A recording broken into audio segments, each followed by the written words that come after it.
नमस्कार। जीवन एक बहता दरिया समूह के तत्वावधान में आज संगोष्ठी का आयोजन हो रहा है। आज के वेबिनार का विषय है कि पर्वतीय एवं ग्रामीण क्षेत्रों में लड़कियों की शिक्षा की स्थिति। इस विषय पर एक चिंतन किया जाएगा। आप सभी प्रबुद्ध जन हैं। मैं आप सभी का जीवन एक बहता दरिया मंच के इस पटल पर हार्दिक अभिनंदन एवं स्वागत करता हूं। आदरणीय राखी गिबरानी जी की अध्यक्षता में आज का कार्यक्रम हम आयोजित करने जा रहे हैं। आप बहुत बड़े शिक्षाविद हैं, प्राचार्य हैं और अनेक समाज सेवी कार्यों से जुड़े हुए हैं। निरंतर आपके प्रशंसनीय कार्य से हम लाभान्वित होते रहते हैं। आज भी बहुत बड़ा इवेंट था आपका हिंदी मासिक महोत्सव के अंतर्गत। गवर्नमेंट का ही कार्यक्रम था और ये दोनों के संयुक्त तत्वावधान में आयोजित हुआ था, Navyug each one teach one के सहयोग से। और आज का कार्यक्रम बहुत शानदार रहा। आपको बहुत बहुत शुभकामनाएं देता हूं। आदरणीय राखी गिबरानी जी बहुत बड़ी धन्यवाद। शख्सियत हैं। आप शिक्षा जगत में निरंतर कार्य कर रही हैं। आपके जो थॉट्स हैं, आपके विचार हैं, वे वास्तव में ग्रहण करने योग्य हैं।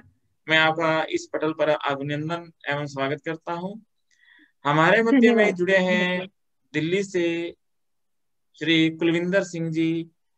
आप लाइफ कोच हैं, लाइफ स्किल कोच हैं और अनेक आपके वीडियोज और आपका जो प्रत्येक प्रत्येक क्षेत्र में आपकी विचारधारा प्रस्फुटित होती है। आपके ज्ञान की गंगा में हम सब कुछ ना कुछ अवश्य चुनते हैं और आपका सानिध्य ही बहुत प्रभावशाली है। मैं आपको नमन करता हूं और आपका अभिनंदन करता हूं। Thank you sir, thank you.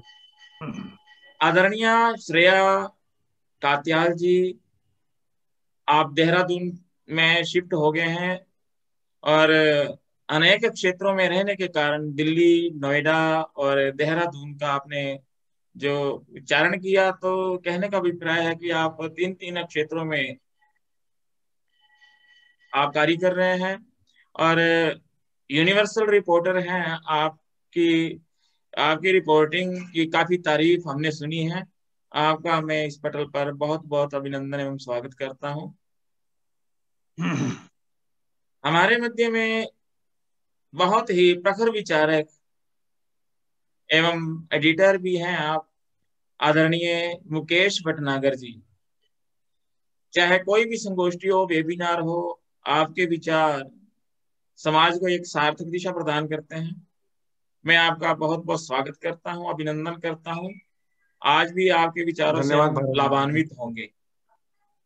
तो अभी तक हमारे मध्य में हम धन्यवाद। 5 लोगों का कार्यक्रम था, मुझे छोड़कर। तो सुमिंदर सिंह जी जुड़ नहीं पाए हैं, जम्मू जम्मू से हैं। खैर, जैसा भी है, जैसे भी जुड़ेंगे तो उनका परिचय भी करेंगे।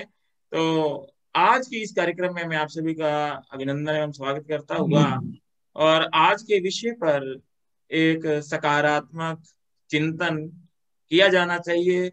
अंतर्राष्ट्रीय महिला दिवस जो कि 8 मार्च को है, और उससे पूर्व इसलिए कि हम लड़कियों की बात करें और लड़कियों की शिक्षा की जहां तक बात है, हमारे मैदानी एरियो में, जो मैदानी क्षेत्रों में है, लड़कियों की शिक्षा के ऊपर बेहतरीन कार्य हो रहा है। लड़कियां काफी आगे तक पहुंच गई हैं। कभी ऐसा दौर था कि लड़कियां बहुत कम पढ़ती थी और ग्रामीण अंचल के अंदर तो बहुत स्थिति भयंकर थी, नाचो। बहुत डामाडोल स्थिति थी। लेकिन हमारे मैदानी क्षेत्रों में हरियाणा, पंजाब और उत्तर प्रदेश सहित तमाम क्षेत्रों में काफी अच्छी स्थिति में है। लेकिन पर्वतीय क्षेत्रों के अंदर, जो पहाड़ी क्षेत्र हैं, वहां भी स्थिति बेहतरीन है, बहुत अच्छी योजनाएं चल रही हैं और लड़कियां निसंदेह ज्ञान प्राप्त कर रही हैं, शिक्षा ग्रहण कर रही हैं। लेकिन कहीं ना कहीं ग्रामीण क्षेत्रों में जहाँ घाटियां हैं, जहाँ शिक्षा के उतना प्रचार प्रसार शायद अभी भी नहीं हो पाया होगा, वहां क्या स्थिति है, ये आज का चिंता का विषय है, चिंतनीय विषय है, जिसके ऊपर आज का संगोष्ठी, आज की जो कार्यक्रम है वो रखा गया है। तो मैं इस विषय पर चिंतन करने से पहले सिर्फ कुछ अवश्य कहूंगा लड़कियों की एजुकेशन के बारे में, कि हमारी, क्योंकि मैं शिक्षा से जुड़ा हुआ हूँ, 21 वर्षों से राजकीय सेवा में हूँ। तो लड़कियों की शिक्षा के ऊपर तो चाहे ग्रामीण क्षेत्र है, बहुत अच्छा कार्य चल रहा है। लड़कियां के लिए जो स्कूली शिक्षा है वो तो सुलभ है, प्रत्येक गांव में भी स्कूल हैं। जो अनिवार्य शिक्षा का बिंदु है, प्रथम से अष्टम कक्षा तक, यानी कि पहली से आठवीं कक्षा तक, ऐसे स्कूल लगभग सभी विद्यालयों में हैं, सभी गांवों में हैं ऐसे विद्यालय। लेकिन जो हायर एजुकेशन है वो अभी भी बहुत कमी है। बेशक अच्छे क्षेत्रों के अंदर भी, मैदानी क्षेत्रों के अंदर भी कॉलेज खोले जा चुके हैं, लेकिन विषय नहीं है, वो सब्जेक्ट्स नहीं है, वो जो है सुविधाएं अभी भी नहीं है जो होनी चाहिए।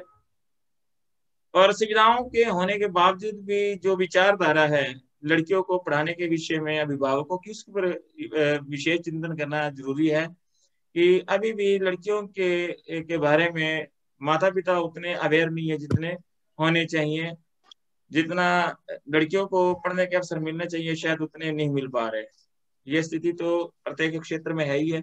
जहां तक पर्वतीय क्षेत्रों का संबंध है, तो मेरे पास 2017 के आंकड़े हैं कि सिर्फ 14.5% हैं महिलाएं जो कामकाजी महिलाएं हैं पर्वतीय क्षेत्रों के अंदर।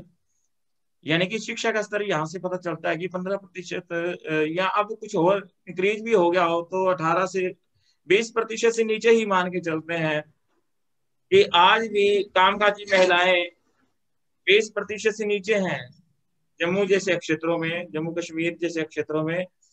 और हिमाचल में काफी कामकाजी महिलाएं हैं, 44.82% महिलाओं का डाटा जो है मेरे पास। और अगर हम वर्तमान हालात में मान के चलो 50% भी मान के चलें, तो अब भी वहाँ शिक्षा के प्रति जो रुझान है, वहाँ की भौगोलिक पृष्ठभूमि इसमें घटक हो सकती है, कारक हो सकती है। वहाँ का जो है पर्वतीय क्षेत्रों में जो अंधविश्वास पूर्ण माहौल है आज भी है, तो वो भी कारण है संभवतः। और ऐसे कई कारण हो सकते हैं, सामाजिक कारण हो सकते हैं, लड़कियों की सुरक्षा का कारण हो सकता है। तो ये तमाम कारण हैं जिनके कारण कहीं ना कहीं पर्वतीय क्षेत्रों के अंदर और ग्रामीण अंचल में आज भी बेटियां जो हैं वो काफी शिक्षा के क्षेत्र में पिछड़ी हुई हैं। तो आज हमारे मध्य में बहुत अच्छे विचारक मौजूद हैं। इसी चर्चा को लेकर मैं सर्वप्रथम आमंत्रित करता हूं श्रेया जी को, श्रेया कात्याल जी को, क्योंकि आप रिपोर्टर भी हैं और काफी सूक्ष्मता से आपने इस क्षेत्र में कार्य किया हुआ है, जैसा कि मुझे राखी गिबरानी जी ने बताया था। तो सर्वप्रथम आप अपने विचार अवश्य रखिएगा। जी, स्वागत है आपका। नमस्कार। आप सभी का हार्दिक अभिनंदन है और शुक्रिया मुझे इस काबिल समझने के लिए कि मैं यहाँ पे अपने विचार प्रकट कर पाऊँ। मैं सबसे पहले शुरू करना चाहूँगी एक कॉम्पोजिशन से जो मैंने लिखी थी। That was that money will be earned and spend, money will be earned and spend, friends will come and go, but the things that will stay with you till eternity, the things that will stay with you till eternity are the things that you know. So that is the power of knowledge. जो चीज हमें मतलब हमारा ज्ञान है जो, वो कभी हमें छोड़कर नहीं जा सकता। जो आज मैंने सीख लिया वो सीख लिया। रिश्ते टूट जाते हैं, पैसे खर्च हो जाते हैं, कभी आते हैं नहीं आते हैं, बट एक ज्ञान होता है जो अंदर से आपको हमेशा कॉन्फिडेंट रखता है, आपको जब आप टूटते हो तो बिखरने नहीं देता है मुझसे। बिल्कुल सही सो बात। या that is the power of knowledge. तो नॉलेज एजुकेशन बहुत इम्पोर्टेंट है फर्स्ट ऑफ ऑल, और यहीं से शुरुआत होती है एजुकेशन फॉर ऑल की। एजुकेशन जो है वो सभी का हक है, चाहे वो लड़का हो चाहे वो लड़की हो, क्योंकि मेरे को लगता है कि हम सभी को एक अच्छे जीवन का हक है, कॉन्फिडेंट फील करने का हक है, रिस्पेक्ट का हक है, उसमें कहीं ये जेंडर आता ही नहीं है। सो पर्टिकुलरली अगर हम अब गर्ल एजुकेशन की बात करें, तो मैं यहाँ पे ये बोलना चाहूँगी कि जो शहर के बच्चे हैं उनके लिए एजुकेशन इजीली एक्सेसिबल है, आसानी से मिल जाती है, फैसिलिटीज हैं, चाहे लड़का हो या लड़की हो, बिल्कुल। लड़कों के लिए और लड़कियों के लिए दोनों के लिए ही शहरों में एजुकेशन इजीली एक्सेसिबल है, आसानी से मिलती है। पेरेंट्स मतलब उन लोगों ने वो चीज ही नहीं देखी कि अच्छा ना एजुकेटेड होना क्या फीलिंग होगी। तो वो बहुत बहुत बच्चे हैं जो टेकन फॉर ग्रांटेड भी लेते हैं, लाइक आप देख सकते हैं बंक करते हैं क्लासेस, दे डोंट वैल्यू कि वो स्कूल जा रहे हैं, तो उसके पीछे कितना बड़ा एक मिशन है या कितना बड़ा योगदान है पेरेंट्स का, और जिस दिन नहीं जाएंगे तो लाइफ कैसी हो सकती है उन्होंने कभी इमेजिन ही नहीं करा। तो वो टेकन फॉर ग्रांटेड वाली फीलिंग है। अब यहीं पर अगर हम जो आज का सब्जेक्ट और टॉपिक उठाएं हमारा कि विलेजेस में या ग्रामीण रीजन्स में, हिली रीजन्स में क्या सिनेरियो है, उनके बच्चों का माइंडसेट जो है ना, वो लोग उसकी कदर जानते हैं, क्योंकि जो चीज़ आसानी से मिल जाती है वो टेकन फॉर ग्रांटेड हो जाती है। तो वहां पे बच्चों को कदर है, क्योंकि इतनी आसान नहीं है। जब मैंने इंटरव्यू किया था जिन बच्चों से मैं मिली, मतलब एक लड़की की स्टोरी है, उससे मैं मिली और वो वहाँ के सरपंच की ग्रैंड डॉटर है। और जिस तरीके से, सबसे पहले तो वो जॉगिंग कर रही थी, मतलब ऐसा कुछ प्लान्ड इंटरव्यू नहीं था, मैं ट्रैकिंग करते रहती हूँ तो मैं ट्रैकिंग पे थी, एंड वो जॉगिंग कर रही थी। एंड जब मैंने देखा तो मुझे ऐसा लगा कोई मुंबई की लड़की है जो वहां पे शिफ्टेड है और जॉगिंग कर रही है। मतलब the way she was carrying her self, उसका पहनावा, एंड देन जब उससे बात करी तो I was amaze the kind of English he was speaking, उसका एक्सेंट जो था, उसका बोलने का तरीका जो था, it was really so proficient, उसकी प्रोनाउंसिएशन एवरीथिंग। और जब इंटरव्यू लिया, जब उसको जाना, तो पता चला कि वो वहाँ की लोकल लड़की है। मतलब आप अगर अपने ऊपर अगर आप वर्क करते हैं तो आप कुछ भी बन सकते हैं। आप कहाँ पैदा हुए हैं, आपको मतलब क्या फैसिलिटीज मिली है नहीं मिली है, that doesn't make a difference, that makes a difference, but जहाँ चाह है वहाँ रहा है। तो आप, it was right, really shocking, even share the link. तो इतनी ज्यादा अच्छा था। बट जब मैंने उससे बात करी तो मुझे बस यही पता चला कि ऐसे कितने लोग होते हैं जो इतना हार्डवर्क कर पाएंगे या इतनी अच्छी विल पावर होगी, सब तो नहीं होते। तो फैसिलिटीज की बहुत कमी थी वहाँ पे, स्कूल काफी दूर है, मतलब पूरे डिस्ट्रिक्ट में आप कहोगे कि एक मेन स्कूल है, बस देहरादून मेन सिटी में स्कूल है, और जो छोटे छोटे डिस्ट्रिक्ट्स हैं या छोटे छोटे गांव है वहाँ स्कूल्स ही नहीं है। Government is not paying any attention to that. और फिर मतलब बच्चों को इतनी दूर दूर जाना पड़ता है, और लड़कियों को इतनी प्रॉब्लम इसलिए होती है कि एक मतलब सेफ्टी का, जैसे आपने भी अभी बोला, वो बहुत बड़ा कंसर्न है कि स्कूल इतनी दूर है तो कैसे जाएगी, कौन छोड़ने जाएगा, वापस कैसे आएगी, अंधेरा हो जाएगा। और भी काफी चीजें लड़कियों को लेकर इश्यूज होते हैं कि वो इतना ज्यादा, मतलब sometimes they are on like their sensitive days, उनके पीरियड्स चल रहे होते हैं, तो they can not not travel that much, और कोई कन्वेंस नहीं होती है, कई बार फाइनेंशियली इतने स्ट्रॉन्ग नहीं होते हैं लोग, छोटे छोटे फार्मर्स हैं, उनके बच्चे हैं, उनकी बेटियां हैं। तो मैंने उससे पूछा कि आप क्या चाहते हैं, तो उसने बस यही बोला कि we want government to support, government को आना चाहिए आके और थोड़ा सा हेल्प करना चाहिए एंड देखना चाहिए। और वो लड़की खुद भी काफी सारे मतलब उसकी एज मुझसे भी छोटी थी, she must be like 21 I think.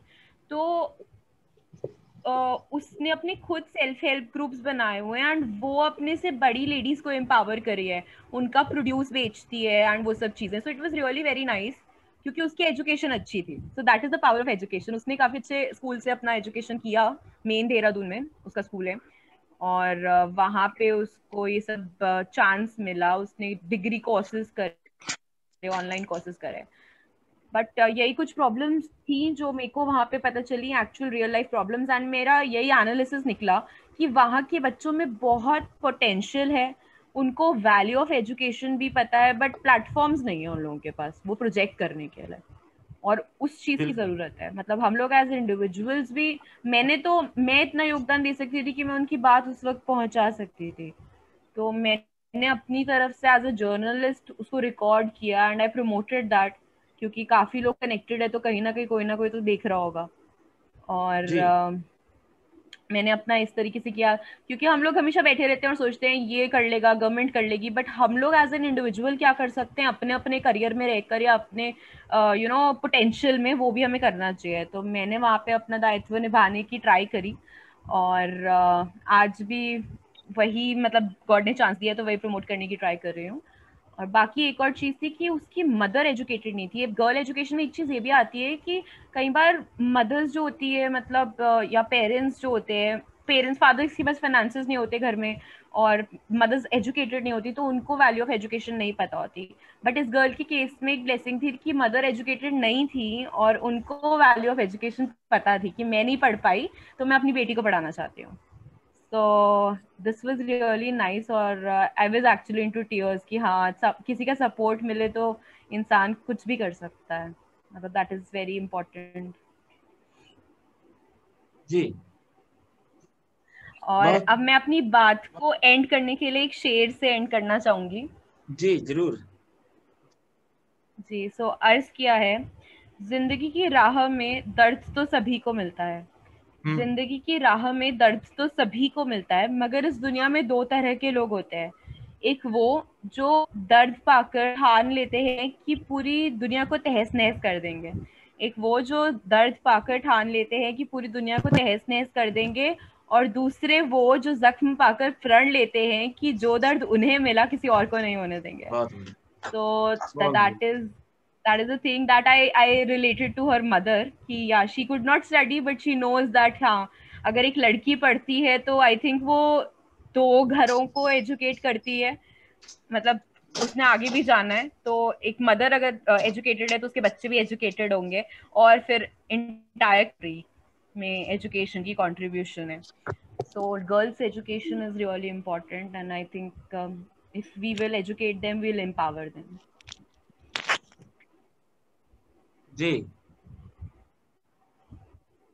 बहुत ही सकारात्मक और सार्थक संदेश दिया है आपने कि लड़कियों की शिक्षा के प्रति आदरणीय श्रेया कात्याल जी ने कहा कि जिसको चाह होती है वो शिक्षा पा लेता है, जहां चाहा वहां रहा। बहुत अच्छा आपने विषय इस बात को मुखरित किया है, इस बात को आपने प्रस्तुत किया है कि जिसके पास जो चीज नहीं होती, जहां साधनों की संसाधनों की कमी होती है, वहां उस चीज की वैल्यू भी होती है, उस चीज की कीमत उन लोगों को ज्यादा होती है। ये बात आपकी बहुत प्रशंसनीय लगी, क्योंकि आपने गहराई से जो चिंतन किया है ये बहुत गहरा चिंतन है। क्योंकि जहाँ पे स्कूल्स नहीं है, जहाँ पे शिक्षा पाने के लिए 5-5 किलोमीटर चलना पड़ता है, 10 किलोमीटर भी चलना पड़ता है, उबड़ खाबड़ रास्ते हैं, और मंजिल को पाने की जो जज्बा है और जो लक्ष्य को हासिल करने की जो जुनून है, उस जुनून को वही ज्यादा अच्छी तरह से उस जुनून का आनंद लेता है जिसके पास वो संसाधन नहीं है, लेकिन शौक है, जज्बा है, लक्ष्य है। लक्ष्य मजबूत हो तो ऐसे बच्चे शिक्षा पा जाते हैं। लड़कियां बहुत इस टाइप का मैंने देखा है कि गांवों से जब लड़कियां स्कूल के लिए चलती हैं या हायर एजुकेशन के लिए चलती हैं, बसों में चढ़ना पड़ता है, बड़ा बुरा हाल होता है। कई बार बस रोकते नहीं है, और बसों में रश, धक्का मुक्की के अंदर पड़ना। अगर वो घर में वो बताती हैं तो उनको उनको पता है कि हमारे हमारा जो है ना आगे आना जाना बंद हो जाएगा, हमें शिक्षा का हमारा द्वार जो है वो कहीं ना कहीं बंद हो जाएगा, बहुत कुछ सहना पड़ता है। लेकिन ये तमाम संघर्ष उस लड़की को, उस बेटी को बहुत मजबूत करते हैं। और ये बात ठीक है कि कितने बड़े शहर हों, अगर यूनिवर्सिटियों के जिनके घर यूनिवर्सिटियों के सामने अगर यूनिवर्सिटी सामने होने से या तमाम साधन सामने होने से सब एजुकेटेड होते तो सारे गांव, सारे शहर, आज शहरों में कोई भी अनपढ़ ना होता। ये बात ठीक है कि जहाँ पे साधनों की कमी होती है वहां कशिश होती है उस क्वालिटी को हासिल करने की। और ये बहुत ही सटीक चिंतन आपने प्रस्तुत किया, आपका बहुत बहुत धन्यवाद करता हूँ। और आगामी वक्ता के रूप में मैं मंच पर आमंत्रित करता हूँ आदरणीय श्री कुलविंदर सिंह जी को। आप आए और अपना संदेश, अपना वक्तव्य और अपना चिंतन प्रस्तुत कीजिएगा। आदरणीय कुलविंदर सिंह जी, स्वागत है आप। सब सबको एक बार पुनः मेरा नमन। मैं भारत भूषण जी का बहुत बहुत धन्यवाद करता हूं कि ऐसी सुंदर संगोष्ठी आप इतने बहुत ही ऐसे विषय जो आमतौर पर इग्नोर हो जाते हैं, हम नगण्य मान के उनको कभी उठाते नहीं हैं, वो विषय आपने लिया। राखी गिब्रानी जी का, जो कि मैंने उनके इन्हीं दिनों में 2 या 3 बार बात की, मगर मुझे नहीं लगता कि शायद मैंने पहली 2 या 3 बार बात की। ऐसा लगा कि जैसे शायद मैं 20 या 30 साल से उनको जानता हूं और उनसे बहुत चीजें जानना और बताने का प्रयास। मुकेश जी को तो यार उनके बारे में कुछ कहना ही, मैं कुछ नहीं कहूंगा कि वो एनसाइक्लोपीडिया हैं। उनकी तारीफ करने से सूरज कोई बड़ा नहीं हो जाएगा और उनकी ना तारीफ करने से सूरज कोई छोटा नहीं हो जाएगा। तो इसलिए उनके बारे में तो मैं छोड़ दूं, उनको एक्सेप्ट करके बात को आगे बढ़ाते हैं। श्रेया जी, जब आपके बाल उड़ रहे थे और मैडम ने आपकी तारीफ की थी, तो मुझे लगा ये छोटी सी डॉल बैठी है, तो इस डॉल का तो यहाँ पे कोई ये एक दर्शक ही रहेगी, ये तो देखने जैसी कोई सुंदर सी गुड़िया है, इससे अलावा कुछ नहीं। लेकिन आपके वक्तव्य को सुनने के बाद, आपकी बातों को सुनने के बाद, मेरी जो वो विचारधारा थी पूरी तरह से आपने परास्त कर दी। आपके विचार बिल्कुल एक गहराई लिए हुए हैं, एक विचार लिए हुए हैं। और मुझे बहुत अच्छा लगा कि युवाओं को भी इतनी गहराई से अपनी बात सोचने और उसको प्रस्तुत करने का एक बहुत अच्छा तर्क है, एक बहुत अच्छा आपके पास वो है, क्या कहते हैं उसको, टूल। आज की बात मैं अगर 2019 का एक डाटा उठाऊं, जब भारत की आबादी 131 करोड़ थी, अब तो 139 के आसपास हो चुकी है। 2 साल पहले का ये डाटा है, तो उसमें अगर मैं 23% हिली एरिया, इंडिया का हिली एरिया वो 23% काउंट होता है, और 51% ग्रामीण एरिया है, तो टोटल जी 74% की हम बात कर रहे हैं। असल में मेरे को टॉपिक ये था कि शायद हम हिल के ऊपर जो बच्चे हैं, उन बच्चों की, लड़कियों की पढ़ाई की संघर्ष के बारे में विवेचना करेंगे। तो टोटल अगर पॉपुलेशन के पॉइंट ऑफ व्यू से देखा जाए, तो उस 23% इलाके में केवल 7% आबादी है, और उस 7% जी। में भी जिनकी हम बात कर रहे हैं वो 1% है। यानी कि हम्म। भारत का 1% वो लड़कियां हैं जिनकी हम विषय में बात कर रहे हैं। तो जी अगर हम इतने महीन चीज के ऊपर एक मंच प्रदान कर रहे हैं, तो ये मतलब कहीं ना कहीं मुझे लगता है कि बहुत ही उम्दा सोच है। एक बात मैं बताना चाहूंगा, अजीम प्रेमजी, जो कि आप सब जानते हैं, विप्रो के ऑनर हैं, जो कि बहुत चुपचाप तरीके से बहुत महान, महान नहीं, महान से भी बड़ा कार्य कर रहे हैं। शायद कोई अखबार, कोई न्यूज़ चैनल कहीं पे भी उनकी बात को जिक्र नहीं करता। आज ग्रामीण और हिल एरियाज के गवर्नमेंट के 80% स्कूल्स को अजीम प्रेमजी अपने सिंगल हैंडेडली अपनी फंड से चला रहे हैं। यानी कि वहां का इंतजामात वो देख रहे हैं। मतलब उन्होंने तो बिल्डिंग बना के छोड़ दी, कुछ 1-2 टीचर रख के छोड़ दिए। वहां तो कई सिचुएशन ऐसी है कि ना बिजली है, ना पानी है, ना टीचर है, सिर्फ स्कूल है। लेकिन उनकी संस्था इस बात को बहुत गहराई से वॉच कर रही है।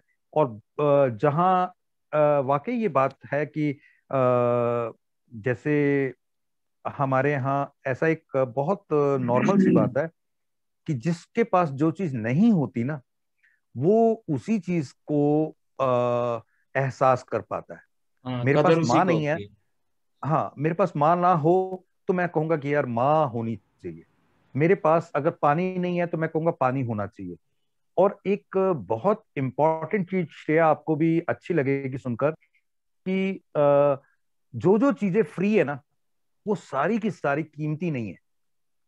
यानी हम्म। वो सारी की सारी कीमती चीजें बेशकीमती हैं। उन्हें प्राप्त करना या उन्हें रीजनरेट करना हमारे पास ही नहीं है, हमारे बस की नहीं है। हवा मुफ्त है, मगर वो हम रीजनरेट नहीं कर सकते। हमारे पास माँ बाप हैं, हम उसे दोबारा प्राप्त नहीं कर सकते। हमारे कोई भी एक ऐसी चीज जिसको हम एहसास नहीं करते हमारे पास है। हमारे को सिर का कब पता लगता है? जब सिर दर्द होता है तो हमारे पास सिर है। बिल्कुल। हमारी दांत का तब पता लगता है जब मेरे पास दांत में दर्द होता है, तो पता लगता है कि दांत है। अदरवाइज तो हमारे को कभी पता ही नहीं कि हमारे 32 दांत लेके हमने 50 साल की उम्र गुजार दी। लेकिन असल में किसी भी विषय के ऊपर चिंतन तभी होता है जब हम सिर दर्द ना हो तब सिर की कदर करें, ताकि दोबारा सिर दर्द हो भी नहीं। ये सही बहुत बात। विडंबना है कि कहते हैं ना कि जो दुख में सिमरन करे सुख, जो सुख में सिमरन करे दुख काहे को होए। काहे को। मतलब जो सुख के दिनों में अपनी अच्छी चीजों का विचार कर लेता है कि इनको कैसे करना है, तो वो उसको, मैं यहाँ पे मैं कुछ हाँ मैंने जी। इस पे बातें। शेर लिखा था मैंने हाँ आपकी जी। इस बात पे। हाँ हाँ, हाँ जी। Please please please. पुनः तो आप स्वागत सभी। आपकी बात पे था, मैंने एक शेर लिखा था, अर्ज किया है। अजीब है इंसान सभी, जो जी मिला उसकी कद्र नहीं करी कभी। अजीब जी। है इंसान सभी, जो मिला उसकी कद्र नहीं करी कभी। जो नहीं मिला उसके पीछे हैं भागते, और जो छिन गया उसे वापस है मांगते। अजीब बहुत है अच्छा। इंसान सभी, बहुत बढ़िया। जीना सीख रहे हैं ये अभी। क्या बात है, क्या बात है, बहुत अच्छा। यहाँ आपकी बात को मैं बढ़ाते हुए एक शेर से ही आगे बात बढ़ाता हूँ कि जब ठान लिया तो डर कैसा, जब पहुंचना है तो अगर मगर कैसा। मंजिल सोचो और आगे को बढ़ो, मंजिल सोचो और आगे को बढ़ो। जब जाना है तो गांव शहर कैसा, जब जाना है तो बहुत गांव बढ़िया। शहर कैसा। ब्यूटीफुल। अ, देखिए, इसमें ना मैं एक चीज बताना चाहूंगा कि संतोष यादव, जिसका कि आप कई बार जिक्र सुनते हैं, जिन्होंने 3 बार माउंट एवरेस्ट उन्होंने कंकर की थी, तो वो मेरे सीनियर थी, मेरे कॉलेज स्कूल में ही थी। तो उनका जो छोटा भाई था वो मेरी क्लास में था। अ, असल में वो रेवाड़ी से हैं, लेकिन अभी वो देहरादून में हैं। तो कई बार बात होती है तो एक बहुत इंपॉर्टेंट चीज निकल के आती है कि जितनी लेडीज ने, जितनी लड़कियों ने अपनी इस बात को पहचाना, इस एहसास को पहचाना कि यार जो चीज मेरे पास नहीं है उसे पाना है। मेरे घर में लोगों के घर में कभी जाना हो जाए तो काफी फैसिलिटीज होती हैं, काफी चीजें होती हैं, लेकिन यहाँ पे कुछ भी नहीं है। तो वो आईएएस के लिए मिशन बनाती हैं, और गवर्नमेंट सर्विसेज में, एडमिनिस्ट्रेटिव सर्विसेज में, या और बहुत सारे बिजनेसेस में, और जिन जिन चीजों में आप आमतौर पे नहीं सोच सकते, वहां पे वो बहुत जबरदस्त तरीके से अपने आप को इस्टेब्लिश करके एक बहुत शानदार, एक एम्पावरिंग एटमॉस्फेयर बनाती हैं। तो उनसे क्या होता है, वो ना केवल अपने आप को एम्पावर करते हैं, वो अपने आप से कितने लोगों को और एम्पावर करते हैं। देखिए, एक छोटी सी बात है जो कहीं एक नेगेटिविटी और एक पॉजिटिविटी रहती लेके चलती है। अ, एक शहर है, एक प्रांत है, उस प्रांत के ज्यादातर लोग आईएएस बनते हैं। बावजूद इसके वहां पर गांव में सड़कें नहीं हैं, बुरे हाल है। एक एक गांव में 70-70 आईएएस निकल जाते हैं, और 70-70 साल से निकल रहे हैं, और वहां पर अभी तक कुछ नहीं है। लेकिन दूसरी तरफ मैं अंबाला के से बिलोंग करता हूँ, शाहबाद मारकंडा। हमारे नजदीक के एक गांव से एक लड़की आज से 12-15 साल पहले एक आईएएस निकली थी, और 15 साल के अंदर उसने हमारे एरिया के, मेरे ख्याल से कोई दूर दूर तक, वहां उसकी पोस्टिंग एक बार हुई है पूरे हरियाणा में, लेकिन उसने दूर दूर तक सड़कें, बहुत सारे इंतजामात अपने कॉन्टेक्ट से करवा दिए। तो ये होता है अपनी चीज को एम्पावरमेंट। तीन चीजें, मौके, माहौल और मौसम, ये आपके बस में नहीं है। तो ये दो तीनों चीजों को आपने बनाना है, अपने बस में लाना है।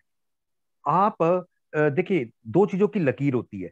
आपके पास हमेशा एक फैसिलिटीज और मिशन में एक लकीर लगानी होती है कि फैसिलिटीज की लकीर को बड़ा करेंगे या छोटा करके देखेंगे तो आपका मिशन जो है वो हमेशा छोटा लगेगा। लेकिन अगर आप अपने मिशन को बड़ा कर लेंगे तो आपकी फैसिलिटीज या आपके रास्ते में रुकावटें वो हमेशा छोटी नजर आएंगी।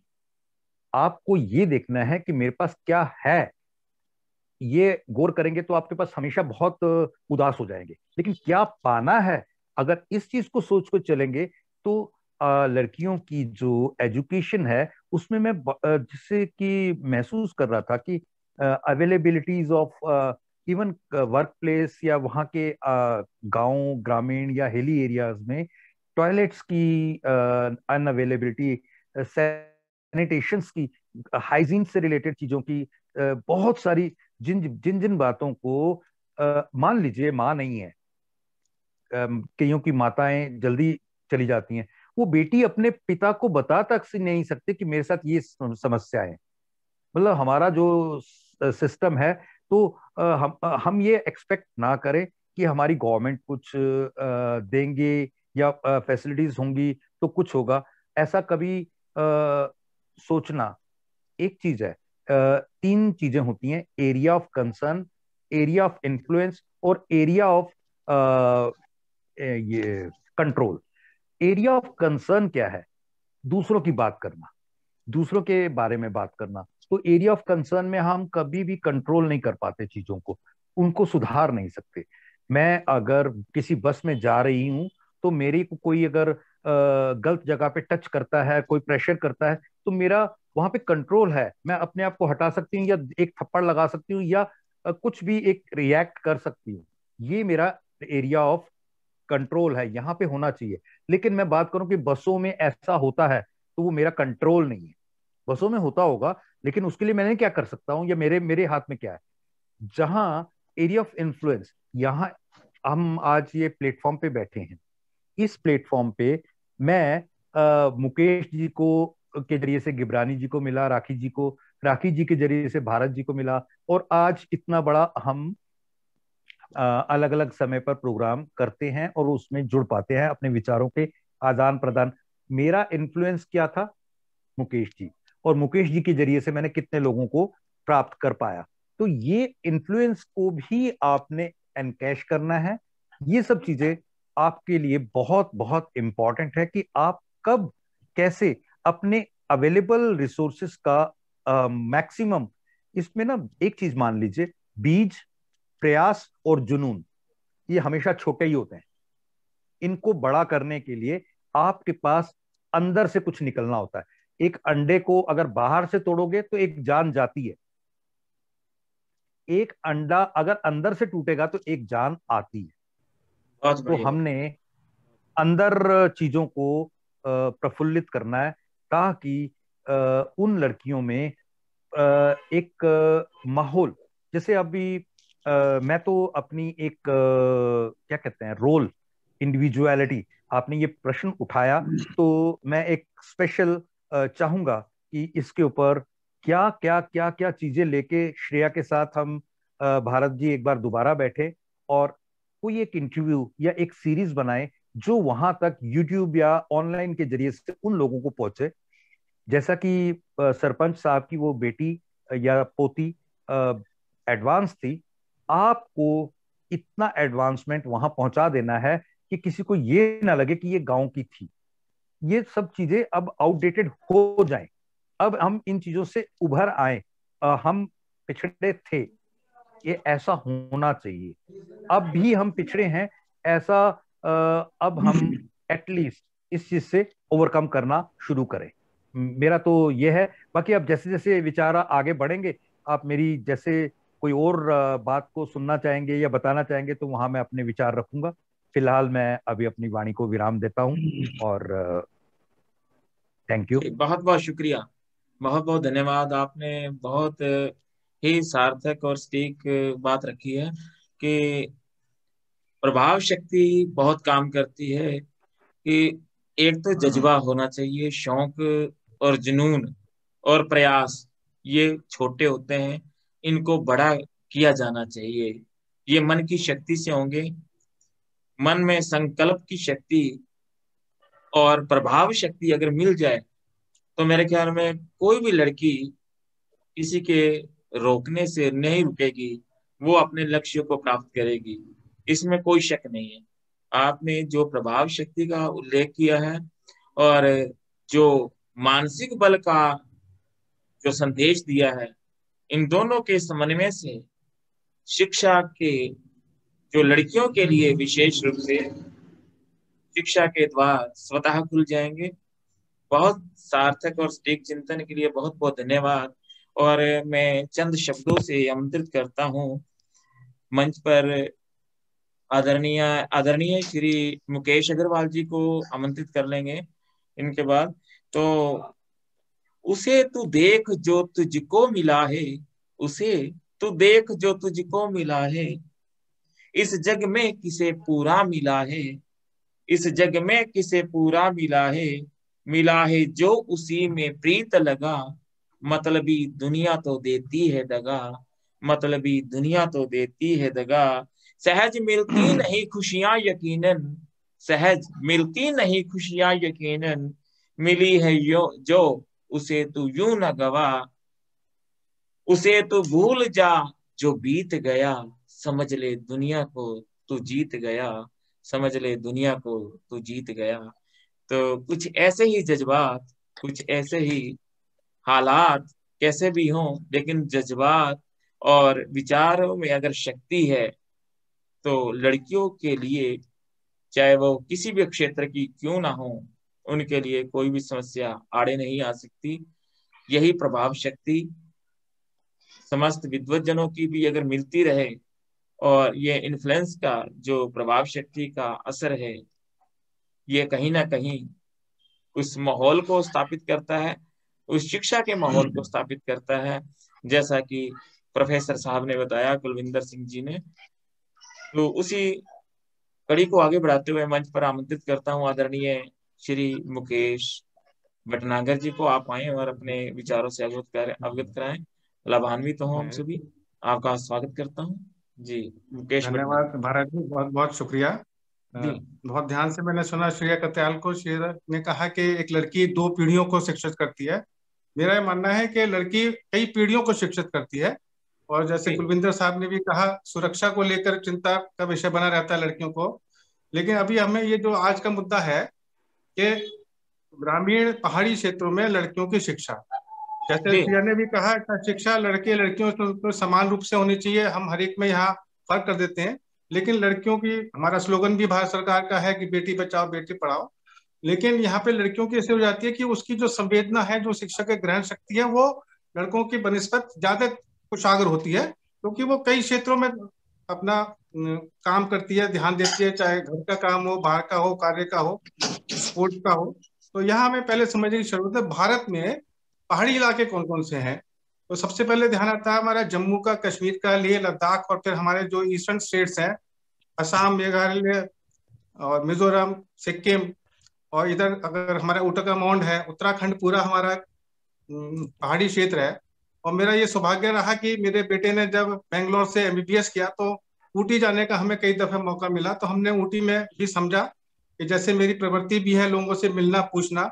और मेरे चाचा सन 1979 में वो नैनीताल के नगर अधिकारी थे, म्यूनिसिपल कमिश्नर थे। तो उनके हाथ में ही सभी म्यूनिसिपल स्कूल थे और लाइब्रेरी भी उस समय खोली गई थी। तो मैंने वहां भी बहुत समझा। और मेरा बेटा भी कुछ पहले रानीखेत में उसने काम किया श्रॉफ हॉस्पिटल के द्वारा। तो वो जो हॉस्पिटल था, जो आश्रम था बाबा हरदास करके, वो कोई भारत आजिम प्रेम जी नहीं चला रहे, वो एक जर्मन की कोई संगठन है, वो वहाँ उसको चला रहे हैं और वहाँ संस्कृत पढ़ाई जा रही है।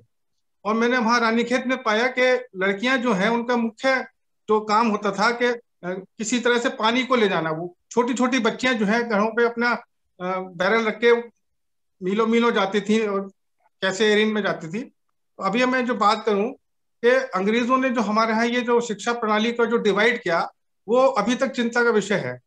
जैसे देहरादून में श्रेया जी जानती होंगी, वेलम बॉयज स्कूल है और एक वेलम गर्ल्स स्कूल है।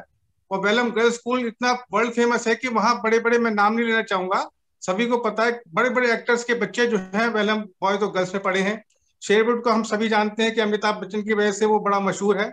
और उधर ऊटी में लॉरेंस स्कूल है, जो हेनरी मॉन्टगोमरी लॉरेंस ने स्थापित किया था 1858 में ऊटी में।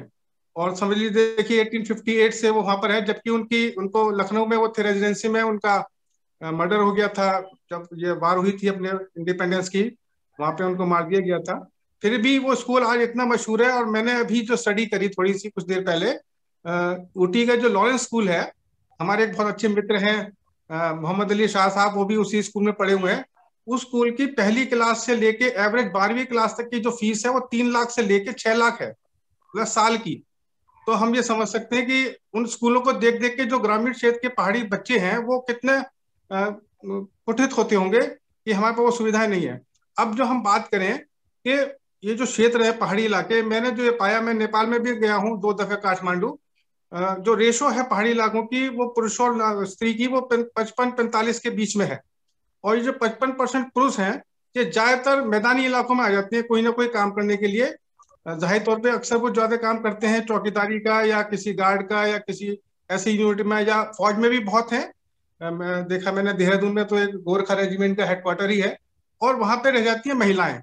अब जो माएँ हैं वो अपने घर का काम, उनको ये लगता है कि बच्ची भी हमारे घर का काम करे तो हमें मदद मिलेगी। खेती भी वहां पे तलहटी में है, मतलब मैदान में नहीं है, स्टेप में है, तो उसमें भी ज्यादा समय लगता है। तो मेरा जो यहाँ पे जो विषय है कहने का, चिंतन का, कि हम शिक्षा को केवल डिग्री या सर्टिफिकेट के हिसाब से ना आके क्षेत्रों के हिसाब से, जैसे अभी लॉकडाउन हुआ तो हमने ऑनलाइन के माध्यम से, वेबिनार के माध्यम से कनेक्ट तो सब हुए, और हमें अनुभव से भी लोगों ने बताया अपने अपने क्षेत्र में जितना अनुभव है।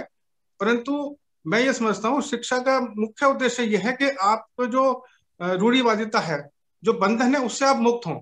और यही मैं चाहता हूँ, समझता हूँ कि लड़कियों में इस तरह की विचार हो कि वो मुक्त करें, मतलब औरों को भी समझाएं। अभी जैसे हम बात कर रहे हैं कि शहरों की बात करी कि यहाँ शेयर ने कहा कि एक्सेसिबल है, और वहाँ हम जब देखें ना तो तभी हमें पता लगेगा कि आप 10 कदम भी हम नहीं चढ़ाई कर सकते। जो बच्चे वहां पे सामान इकट्ठा करते हैं, प्रोविजन घर में इकट्ठा करने के लिए, कहीं बारिश ना आ जाए, कहीं भूस्खलन ना हो जाए, तो वो उसमें ही सारा टाइम बिता देते हैं, और स्कूल तो वहाँ माशाल्लाह है ही नहीं। तो मेरा इसमें सुझाव ये है, जो मैं अभी और चर्चा करूंगा, कि हमें 1-1 साल का कोर्स ना करके ऐसे पहाड़ी क्षेत्रों के बच्चों को ऐसे दिया जाए, हमें ज्ञान दिया जाए जो वो उसमें कॉन्फिडेंस डेवलप हो, वो औरों को भी राह दिखाए।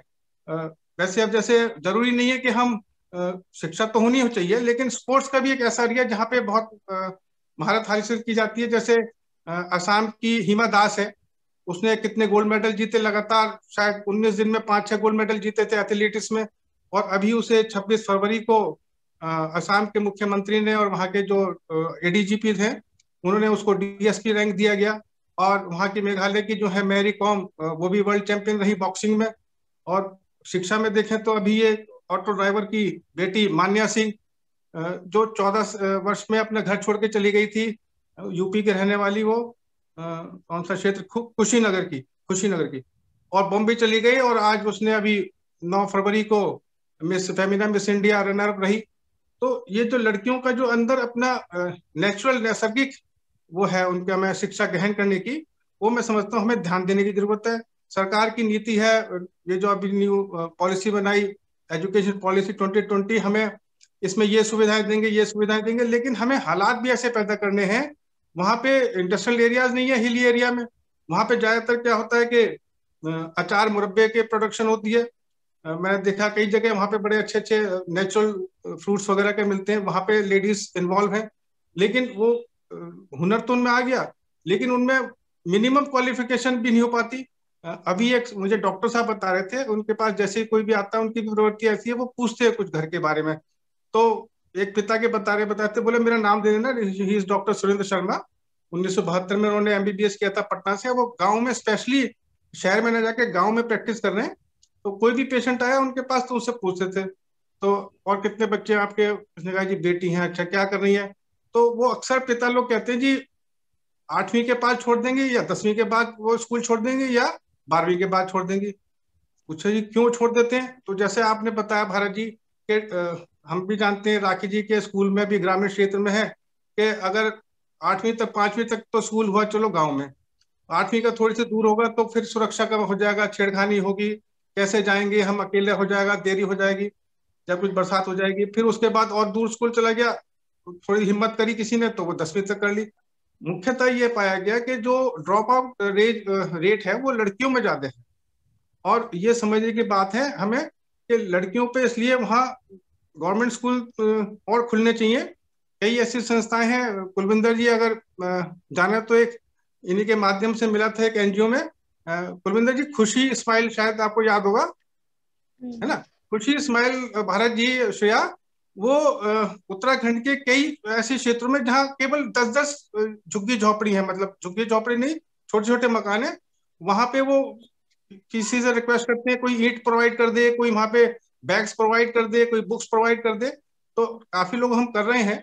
और ये मेरा जो कहना है कि जो इतने नामी ग्रामीण स्कूल हैं, ऊटी में, नैनीताल में, देहरादून में, और जम्मू में भी है, उस साइड भी है, कि जो आजम प्रेम जी टाइप हैं और जो भी हैं, और इस्कॉन संस्था भी ऐसी मदद करती है स्कूलों के लिए, एजुकेशन के लिए, वो पहाड़ी क्षेत्रों में ज्यादा है, जिससे कि वहां से पलायन ना हो।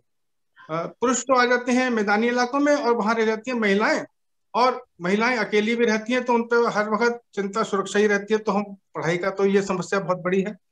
लेकिन स्पोर्ट्स में किसी और तरह की एक्टिविटी है, जैसे कुलविंदर जी ने बताया, संतोष यादव जी का नाम लिया, मैं इस मंच के माध्यम से कहना चाहूंगा, वो बहुत मुझे प्रिय है, मेरी मुंह बोली बहन है, और इस समय वो हरियाणा भवन दिल्ली में उनका निवास है।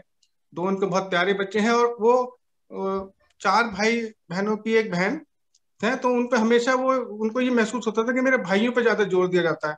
तो वो जयपुर से, उन्होंने महारानी कॉलेज से किया उन्होंने शायद ग्रेजुएशन, तो उनके जो हॉस्टल रूम के सामने पहाड़ थे, तो उनको पहाड़ देख देख के हमेशा ये लगता था कि इसको मैं, इन पे चढ़ाई करूंगी, इन पे चढ़ाई करूंगी। उन्होंने कुछ पेंटिंग्स भी बनाई जो मुझे बताई उन्होंने, मैंने उनकी काफी रिकॉर्डिंग भी करी है, अपनी बुक में भी लिखा है। तो उनमें जो जुनून पहाड़ों को देख के आया कि मैं इन पे चढ़ाई करूं, करते करते वो माउंट एवरेस्ट में निरंतर 2 वर्ष एक के बाद एक के बाद उन्होंने एवरेस्ट पे वो करी। और उनसे जब हम बात करते हैं कभी, तो मैं इस बात से कहना चाह रहा हूँ कि लड़कियों की उनकी सोच देखिए कि मैंने एवरेस्ट पे विजय नहीं प्राप्त करी, मुझे एवरेस्ट ने मौका दिया कि मैं उसको सम्मान दूं। और शायद 23 वर्ष की उम्र में पद्मश्री मिल गई थी, अभी मेरा उनसे संपर्क है। तो मेरा मुख्य कहने का यह है कि पहाड़ी क्षेत्रों में वास्तव में बहुत बहुत बहुत संकट है, और रास्ते वहां सीधे हैं नहीं। जैसे मैं जो बात कर रहा हूँ एक आश्रम की, जो जर्मन की कोई संस्था या महिला वहां पे संस्कृत पढ़ा रही है, तो हमें वहां देखना चाहिए कि किस तरह से बाहर के लोग आके हमारे जो वातावरण है, आवो हवा है वहाँ का, जो पॉल्यूशन फ्री है कितना। हम जो अभी देखते थे कि कोरोना के टाइम जब चहल पहल कम हुई, पोल्यूशन कम हुआ, कि जलंधर से भी शायद हिमालय दिखता था, तो ऐसा तो वो क्षेत्र है सारा, उत्तराखंड भी है और जम्मू भी है, कि वहाँ की जो पढ़ाई होगी वो बच्चों को काफी सॉलिड, या मैं कहूँगा स्ट्रांग बनाएगी। तो स्कूलों की तो कमी है ही, उसके अलावा वो एक्टिविटीज की वजह से उनकी जो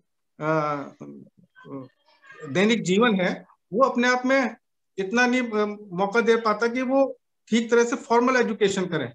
तो हमें ये जरूरी है कि लड़कियों को पहाड़ी क्षेत्रों में एक, मैं समझता हूँ कि जैसे एनजीओ हैं या ग्रुप बना के ना, उन्हें, जैसे अब चलन हो ही गया है ऑनलाइन का, ऑनलाइन के माध्यम से उनको ग्रुप्स में बना के वहाँ एजुकेट किया जाए, ना कि फिजिकली हम ऑफलाइन आके उनको बुलाया जाए और वहाँ पढ़े हो, क्योंकि आने जाने में ही उनका लगभग, अगर यहाँ मैदानी एरिया में 1 घंटा 2 घंटा स्कूल या कॉलेज जाने में लगेगा, तो वहाँ तो उनको लगभग 4-4 घंटे लग जाते हैं।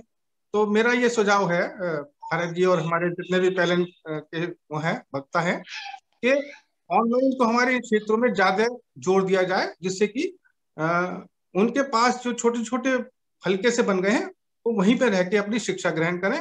और कभी कभार जो है, जैसे हमारे बुद्धिजीवी हैं, शिक्षाविद हैं, आप लोग हैं, और जो भी सुनेंगे वो जाके अपने अनुभव शेयर करें वहां बच्चों के साथ। और मैं पुनः अंत में बात ये कहना चाहूंगा कि लड़कियों की शिक्षा वास्तव में बहुत महत्वपूर्ण है। अभी एक बच्चा मैं मिला कल परसों में एक पार्क में, पता नहीं क्यों एक पहले जैसे कनेक्शन सा हो जाता है एकदम से, तो बातचीत होते होते वो टॉपिक पे आ गया कि what is the time when the education starts. तो वो बच्चे ने कहा, वो शायद ऐसी होगा 24-25 साल का, आईएएस की तैयारी कर रहा है, कि the education start from the वोम of the mother. तो एक पिक्चर का उन्होंने हवाला दिया, उसे भी नाम याद नहीं था, मैं अभी कोशिश करूंगा ढूंढूंगा। साउथ इंडियन फिल्म है, जो हीरो हीरोइन का जो भी हुआ उसके बाद जो हीरोइन जो प्रेग्नेंट हुई, तो उन्होंने ये सोचा कि हम शहर से गांव के क्षेत्र में, ग्रामीण क्षेत्र में जाएंगे, जिससे कि जो वोम में पल रहा बच्चा जो है उसको नेचुरल एनवायरनमेंट मिले। जैसे नदी की कलकल की आवाज है, पत्तों की सरसराहट है, लहलाते खेत हैं, ताजी हवा है, सिंपल लिविंग है, सिंपल लाइफ है। तो उनका इस फिल्म में ये दर्शाया गया था एड में कि जो उसकी जो वूम की जो उसकी जो फीलिंग है ना माँ को और बच्चे की, वो उसको कहीं ना कहीं आगे जाके एक अच्छा इंसान बनाती है, एक ईमानदार इंसान बनाती है। वो चकाचौंध की तरफ नहीं भागता। ये मेरा भी ऐसा मानना है। भारत जी, कुलविंदर जी आप अगर करें, राखी जी भी सुन रही हैं, अगर श्रेया जी सुने, तो हमें तो माँ से शुरू करना है जब से वो गर्भवती होती है। और ये तो बात रही अलग से, लेकिन इसलिए भी मैंने कहा कि पहाड़ी इलाका तो इतना नैसर्गिक है। जैसे अब ये रानीखेत में हम रहे थे, 1 महीना रहा था मैं, हमारा बेटा वहाँ हॉस्पिटल में नियुक्त था, कि सामने जो हरे हुए त्रिशूल पहाड़, नंदा देवी पहाड़ दिखते थे, वो देख के ही हमें इतना अच्छा लगता था। और कोई लाइब्रेरी की सुविधाएं हो, वहाँ पुस्तक पढ़ाई जाए, लाइब्रेरी नहीं है। जैसे मैंने बताया, मेरे चाचा 79 में वहाँ पोस्टेड थे, और उन्हें अभी भी शायद अभी भी है वो, यस, झील के माल रोड के बराबर में म्यूनिसिपल लाइब्रेरी है। उसमें शायद ही, उस समय तो मैं अकेले ही पढ़ता था, लॉ की तैयारी कर रहा था फाइनल एग्जाम की, कोई भी नहीं आता था। तो हमें ये संदेश देना है बातचीत के माध्यम से, वेबिनार के माध्यम से, ऑनलाइन माध्यम से, जैसे सर ने भी कहा कि ये जो पहाड़ी इलाकों में बच्चे दूर दूर हैं, छोटे छोटे इलाकों में जानवरों का भी यहाँ पे खतरा रहता है, ये ऑनलाइन का हमें पद्धति अपनानी चाहिए, जिससे कि शिक्षा उन बच्चियों को, लड़कियों को और सभी को भी मुहैया हो सके। इसी विचार के साथ मैं अपनी बात को विराम दूंगा। बहुत बहुत मुझे सुनने के लिए धन्यवाद। बहुत बहुत धन्यवाद। जो मैं बोलना चाहूंगी यहाँ पे, मेरे दिमाग में आ रही थी कि हम आफ्टर ऑल एजुकेशन क्यों कर रहे हैं। लाइक एजुकेशन लेकर भी हम अपना एक लिविंग अर्न करना चाहते हैं ना, कुछ काम करना चाहते हैं। जैसे मैंने कहा ना, हमें मुक्ति के लिए चाहिए, मोक्ष के लिए अपने आप को फ्री रखना है। हम तो एजुकेशन से बंधते जा रहे हैं। नहीं सर, देखो आजकल इतने सारे सुसाइड केसेस क्यों आ रहे हैं? क्यों आ रहे हैं? क्यों बच्चे सुसाइड कर रहे हैं? क्योंकि वो एजुकेटेड है, उनके पास डिग्रीज है, उनके पास जॉब्स नहीं है। ठीक है, तो मैं ये बोलना चाहती हूँ यहाँ पे, ये चीज भी बोलना चाहती हूँ कि अगर आप एम्पावर करना चाहते हो, फर्स्ट ऑफ ऑल एजुकेशन आपको कॉन्फिडेंस देती है, अपना बात अपने आप को प्रकट करने का एक जरिया देती है, अपने विचार को, ठीक है, कम्युनिकेशन की भी पावर देती है। बट उसके बाद वही एजुकेशन जब तक आप यूज नहीं कर रहे हो और अपनी अर्निंग नहीं बना सकते हो, तो वो तो यूजलेस है। और वही रीजन है कि यूथ इतना डिसहार्टेंड भी होता है। तो जैसे इस गर्ल से भी जब मैं मिली थी, तो she was into vocational courses. तो आई जस्ट वांट टू से दिस थिंग, जैसे अभी गवर्नमेंट ने भी अपना पूरा सिलेबस और करिकुलम चेंज करा है, स्किल बेस्ड एजुकेशन पे ज्यादा एम्फेसिस करने को स्टार्ट करा है। वो बहुत इम्पोर्टेंट है कि इन गाँव के बच्चों को भी देखा जाए कि कहाँ वो अपने उस स्किल को प्रोजेक्ट कर पाएंगे, और उस फील्ड में उनको ज्यादा अच्छे से एजुकेशन दी जाए, rather than teaching them 2+2 only. I would say that vocational courses पे ज्यादा emphasis किया जाए, और वो बहुत nominal charges में उनको प्रोवाइड करे जाए। लाइक कल को किसी बच्ची को जर्नलिस्ट बनना है, तो मैं एज अ मेंटर जा सकती हूँ और उसको जर्नलिस्टिक टिप्स दे सकती हूँ। तो ऐसे कुछ कोर्सेज डिजाइन करे जाएं, और इस तरीके से हम यूथ को बहुत अच्छे से एम्पावर कर सकते हैं। जी जी जी, मैं भारत जी बस 1 मिनट और लूंगा। छोटी सी बात जी, एक छोटी सी बात और ऐड कर दूं श्रेया जी आपकी बात में। अभी इन दिनों में मैंने करीब 13 से 15 यूनिवर्सिटीज के साथ लॉकडाउन के दौरान ऑनलाइन काउंसलिंग सेशंस किए थे, और ये मिनिस्ट्री ऑफ HR की तरफ से ये किए गए थे। तो इस दौरान मैं ऑलमोस्ट 1 लाख से ज्यादा बच्चों के साथ जुड़ पाया।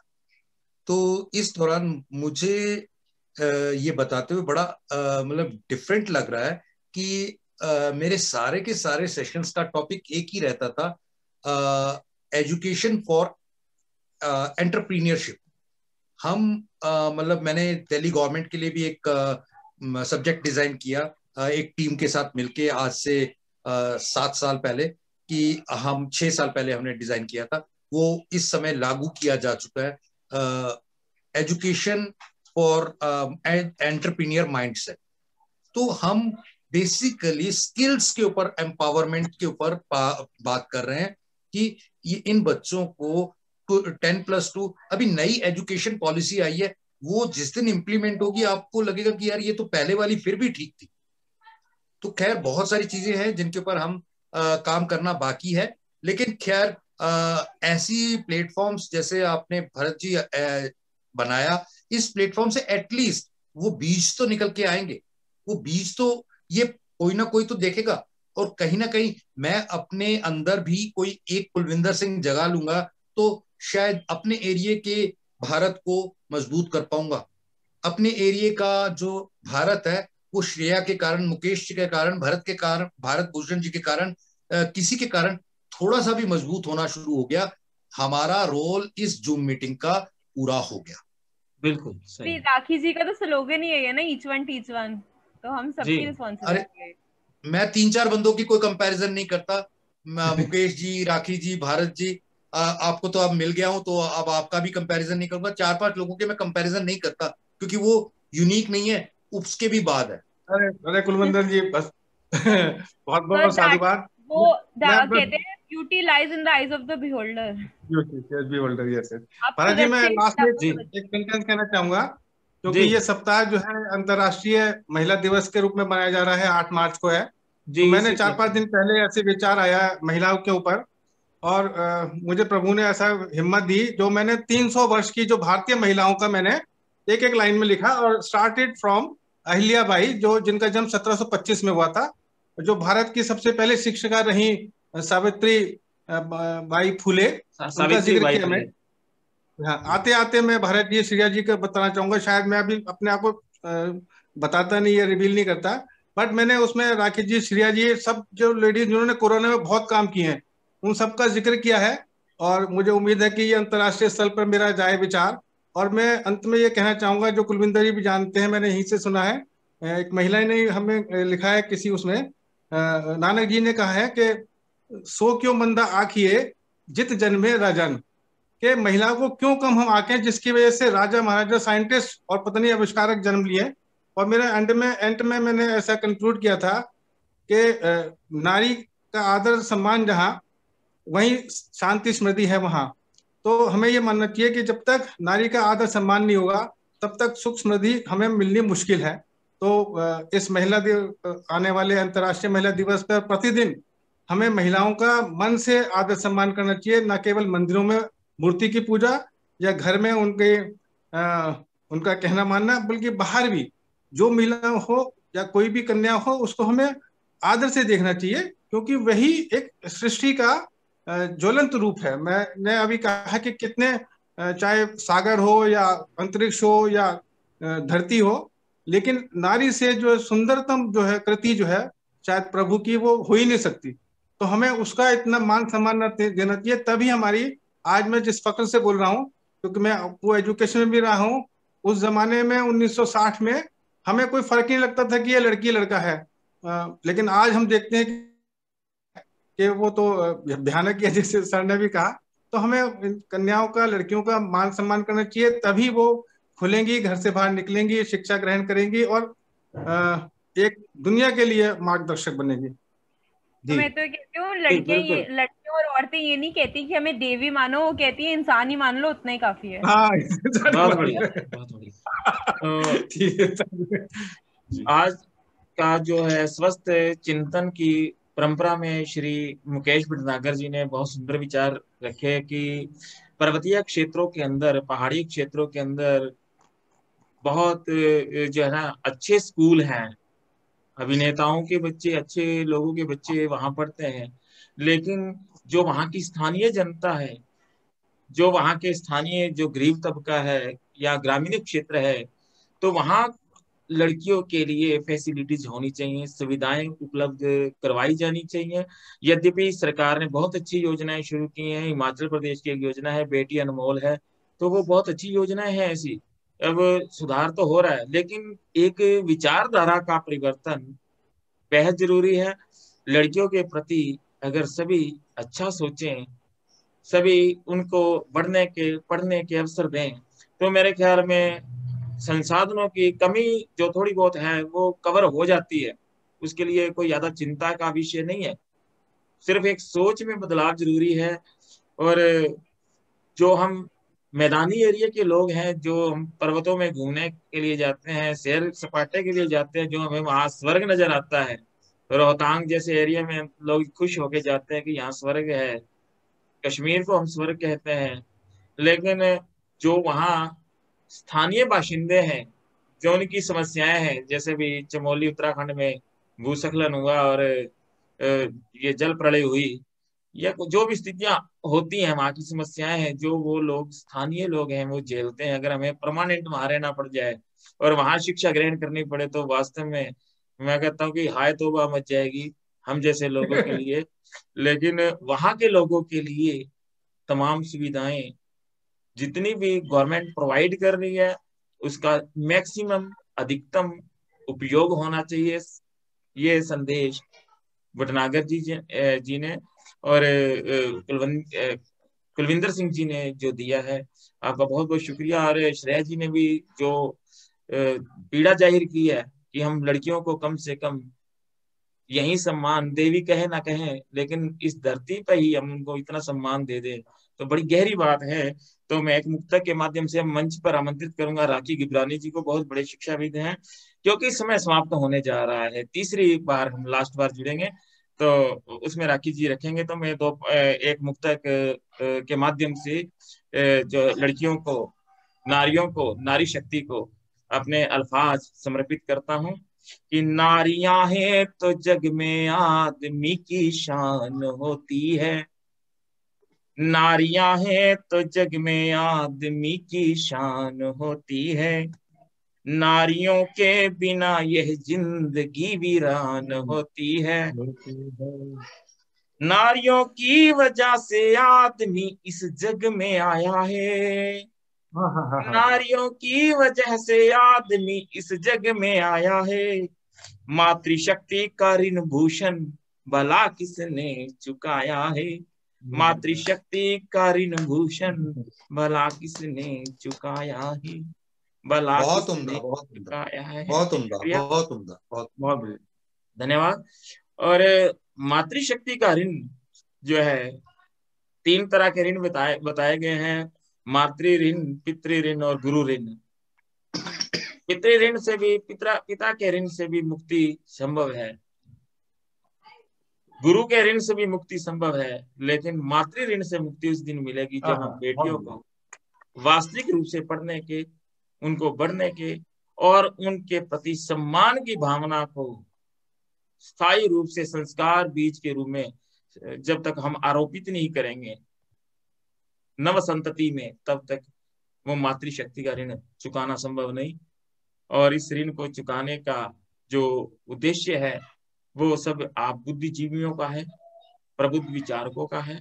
आप अपने विचारों से, अपने संस्कारों से उस समाज को एक नव निर्माण की जो संकल्प है हम सबका, उसको हम प्रसारित करें, उस शुभ संदेश को हम सब आम जनता में, जन सामान्य में पहुंचाएं, क्योंकि हम भी जन सामान्य में ही आते हैं, लेकिन बुद्धिजीवी जो होता है वो अपने आप में बहुत बड़ी परमेश्वर की का उपहार है, परमेश्वर की बहुत सुंदर कृति है। एक विचारक और अपने विचारों को अगर समाज से को बदल पाए अपने विचारों से, तो बहुत बड़ी उपलब्धि होगी इस मानव जीवन की। इस जो हमें शरीर मिला है, इसका हम ज्यादा से ज्यादा सदुपयोग मानव जाति के हित के लिए करें तो बहुत ही बढ़िया होगा। तो समय समाप्त होने वाला है, दोबारा जुड़ेंगे तो देखना टाइम कितना। और राखी गिब्रानी जी इसके बाद आएंगे। 1 मिनट का अवधि है, तो राखी गिब्रानी जी इसके बाद अपने विचार रखेंगे। और मुझे बेहद खुशी है कि आपने इतने अच्छे अंदाज से, इतने अच्छे ढंग से इस बात को रखा है सभी विचारकों ने, क्योंकि एक जैसे विचारों से मजा नहीं आता। यहाँ पे रूहानियत से लेकर जो जमीनी हकीकत से भी लेकर और प्रैक्टिकल विचार आए हैं, व्यावहारिक विचार भी आए हैं, बहुत खुशी हुई। और दोबारा जुड़ते हैं तीसरे चरण के लिए। इसमें मेरे को एक और लाइन याद आ गई, she is a creation, girls के लिए लिखा था कि she is a creation that doesn't, जैसे भी आपने बोला ना कि देवी मत बोलो इंसान ही मान लो, तो उस पे एक चीज लिखी थी कि she is a creation that doesn't need protection, she is a creation that doesn't need protection but a lot of affection, so that is the thing. Protection नहीं चाहिए, प्रोटेक्ट तो वो कर लेगी खुद को, रिस्पेक्ट चाहिए, अफेक्शन चाहिए, अंडरस्टैंडिंग। जी जी जी बिल्कुल। मैं ये कह रहा था कि ये केवल भारत में ही होता है कि लड़की को देवी या छोटा या बड़ा, या छोटा कहना या बड़ा कहना, देखिए बराबर। मैंने आपके करनाल में ही एक कॉलेज में एक लड़कियों के ऊपर एक गोष्ठी हुई थी, उसमें मैं एज अ चीफ गेस्ट करके गया था। तो मैंने उस समय ये बात कही थी कि ये बहुत विडंबना है कि किसी दूसरे देश में ऐसा नहीं होता कि लड़कियों को बराबरता के लिए इस तरह से गोष्ठियां हों या वो सब। यार जब भगवान ने दो बराबर, सिर्फ शरीर में कुछ अंगों की डिफरेंस के कारण आप इतना बड़ा बवाल मचा के बना रखा हुआ है। मुझे तो कुछ ऐसा लगता है कि यार ये शायद हमारी सोच में चेंज आना चाहिए। असल में कोई चेंज है नहीं, कोई डिफरेंस है नहीं। वो छोटी या बड़ी, बराबरी तो एक नॉर्मल सी रूटीन है। जब आप किसी चीज को, किसी बाल को बहुत ज्यादा खींचेंगे तो वो वहां पे दर्द भी करेगा और हो सकता है टूट भी जाए, लेकिन ढीला छोड़ देंगे तो अच्छा रहेगा। सिंपल तरीके से कल मैं कहीं पढ़ रहा था कि जो लड़कियों की सीट बस में रिजर्व करने की बात है, ये जब 69 या 70 में शास्त्री जी प्रधानमंत्री थे उस समय शुरू हुई थी। तो मैडम बड़ा अजीब अजीब चीजें हो रही हैं। खैर अब सारे मेरे ख्याल से जुड़ चुके हैं, तो भारत जी आप अपनी बात शुरू करें। जी शुक्रिया, पुनः अभिनंदन। और राखी गिब्रानी जी को आमंत्रित करता हूं बतौर शिक्षाविद, प्राचार्य के रूप में, और एक ग्रामीण क्षेत्र में आप सेवाएं दे रहे हैं। आपके अनुभव निस्संदेह बहुत ज्यादा होंगी, तो क्योंकि परिवेश, ग्रामीण परिवेश संपूर्ण भारत का एक जैसा ही है, भौगोलिक परिवेश अलग अलग है, सुविधाएं उसी हिसाब से भी हैं। कहीं ना कहीं जो है, जो कमी है शिक्षा के अंदर पर्वतीय क्षेत्रों के अंदर, वो तो है ही है, इसमें तो कोई दो राय नहीं है। तो उनके ऊपर आदरणीय राखी गिब्रानी जी का क्या विचार हैं, उनसे हम उनको सुनते हैं, आपको सुनते हैं। राखी गिब्रानी जी आप आए इस बार।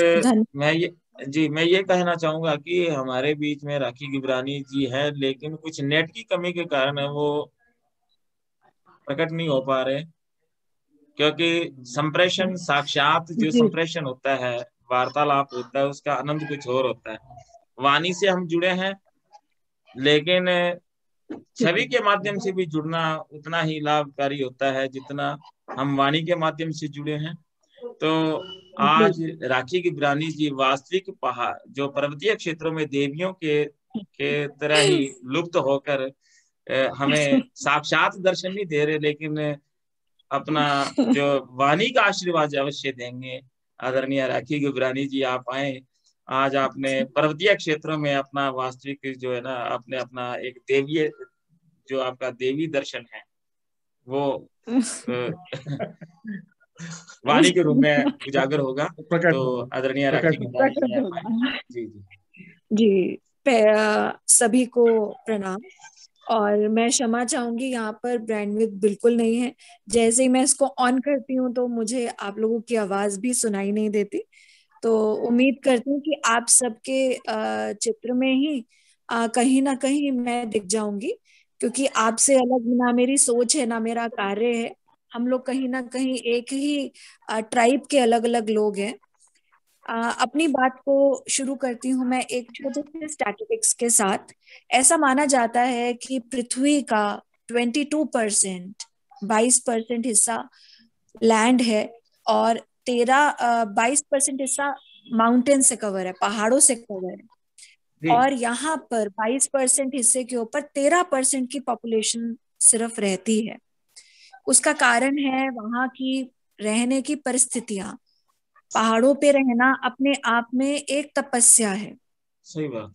और एक बात है जो मैंने सुनी है अपने बड़ों से, कि पहाड़ों का पानी और पहाड़ों की जवानी कभी पहाड़ों के काम नहीं आती।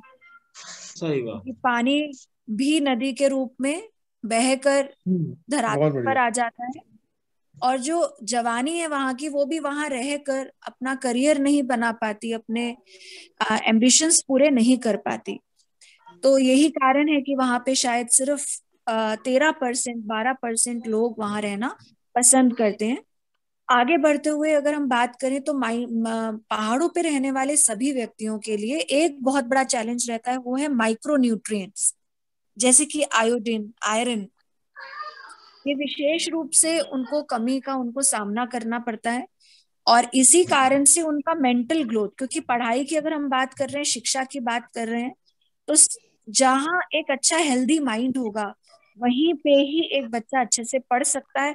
तो न्यूट्रिशन इन लोगों का सेकंड पॉइंट आता है, जो उन्हें परेशान करेगा और उनको बढ़ने में मदद कम मिलती है उस वजह से।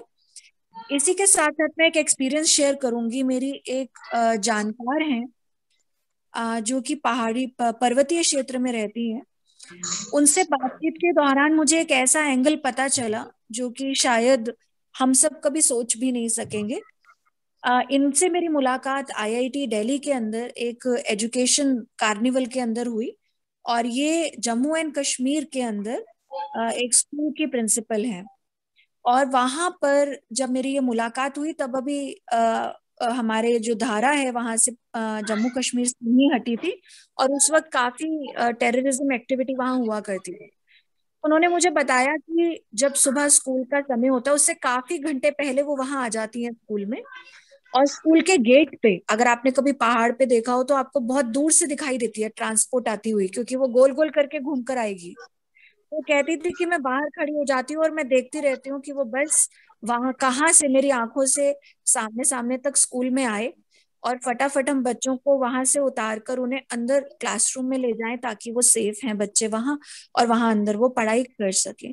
तो सोचिए कि एक स्कूल की प्रिंसिपल को बच्चों की सेफ्टी से रिलेटेड कितना बड़ा एक डर होगा, जो वो हर रोज इसी एक्टिविटी को करते थे। इसके अलावा पहाड़ों पर बारिश का कुछ भरोसा नहीं होता।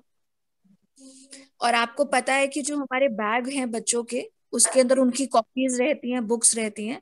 मान लीजिए बच्चा जा रहा है घर वापस और बीच में बारिश हो गई, बच्चों का बैग गीला हो जाता है, कई बार उनकी कॉपीज गीली हो जाती है और उन्हें वही काम दोबारा करना पड़ता है। ये एक ऐसी प्रॉब्लम है जो सच में एक पर्वतीय क्षेत्र पे रहने वाला बच्चा ही इस दर्द को समझ सकता है, कि किस तरीके से वो प्लास्टिक के अंदर रैप करके अपनी बुक्स लेके जाते हैं, किस तरीके से वो मैनेज करते हैं कि अगर भीग गए हैं तो भी उसी में बैठ के शायद उन्हें पूरा दिन पढ़ना पड़े। तो एक ये प्रॉब्लम है, वो है क्लाइमेट चेंज। बहुत ही तेजी से वहां पर क्लाइमेट चेंज होता है। तीसरी बात यहाँ पर है कि गवर्नमेंट स्कूल भले ही पर्वतीय क्षेत्र पे हैं, परंतु किसी को भी अगर वहां पोस्टिंग मिलती है तो वो पसंद नहीं होता वहां के रहने के कंडीशंस की वजह से। तो अच्छे एजुकेटर्स वहां जाना ज्यादा पसंद नहीं करते। एज अ रिजल्ट कभी उन्हें क्वालिटी टीचर्स भी वहां मिले ऐसा संभव नहीं हो पाता।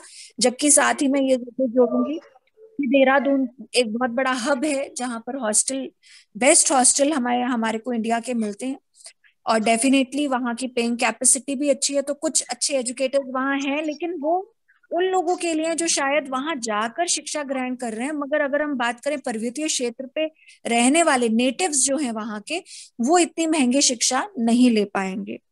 परंतु मैं हमेशा, आप सब जानते हैं मुझे, मैं हमेशा ये बोलती हूँ कि ऐसा कोई अंधेरा नहीं जिसकी सुबह नहीं होती, ऐसा कोई ताला नहीं जिसकी चाबी नहीं होती, और ऐसा कोई पहलू नहीं है जिसके अंदर सिर्फ उदासीनता हो और उसके अंदर कोई पॉजिटिविटी या एक सकारात्मक उसका पक्ष ना हो। हर पहलू में नकारात्मक और सकारात्मक दोनों होते हैं।